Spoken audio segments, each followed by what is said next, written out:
Subscribe करें super TV channel को और बेल आइकन को प्रेस करें लेटेस्ट वीडियोस और इन्फॉर्मेशन के लिए।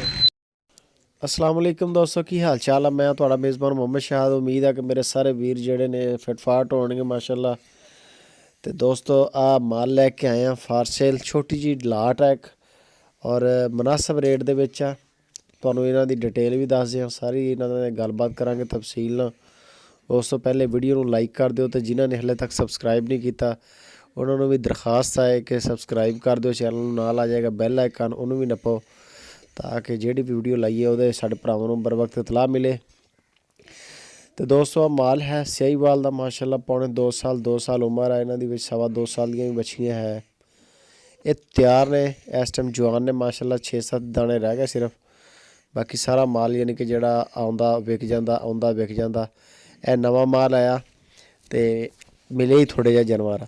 नंबर उत्ते चल रहा इरफान भाई का, जेकर किसी वीर नूं पसंद आ जाए तो उन्होंने रेट भी अच्छा किया। उन्होंने कहा जी अच्छे रेट च दे देंगे, कार्गो को लेना चाहे कार्गो भी भेज देंगे, तो जे कोई साडे फार्म ते आना चाहे तो वो वास्ते भी दरवाजे खुले आ फार्म के 24 घंटे।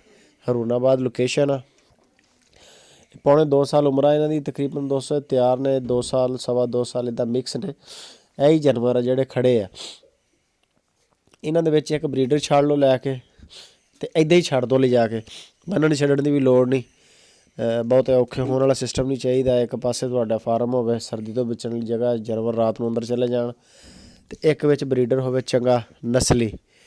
तो ये अल्लाह की मेहरबानी नाल ये ठीक 12 महीने बाद 13 महीने बाद इन्हां दे नाल बच्चे होणगे।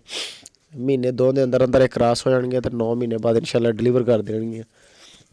तुहाडा चलदा चलाया फार्म, ਇਹਨੂੰ ਤੁਸੀਂ ਯਾਨੀ कि 1 ਸਾਲ सिर्फ ਮਿਹਨਤ ਕਰਨ ਦੀ ਲੋੜ ਆ।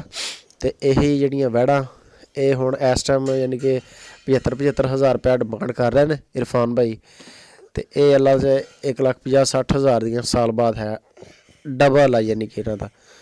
ਤੇ ਡਿਮਾਂਡ 75 ਹਜ਼ਾਰ ਦੀ ਆ, ਬਾਕੀ ਜਿਹੜੀ ਫਾਈਨਲ ਪ੍ਰਾਈਸ ਆ ਉਹ ਹਫੀਜ਼ ਭਾਈ ਇਰਫਾਨ ਭਾਈ ਖੁਦ ਹੀ ਕਰਨਗੇ। ਨੰਬਰ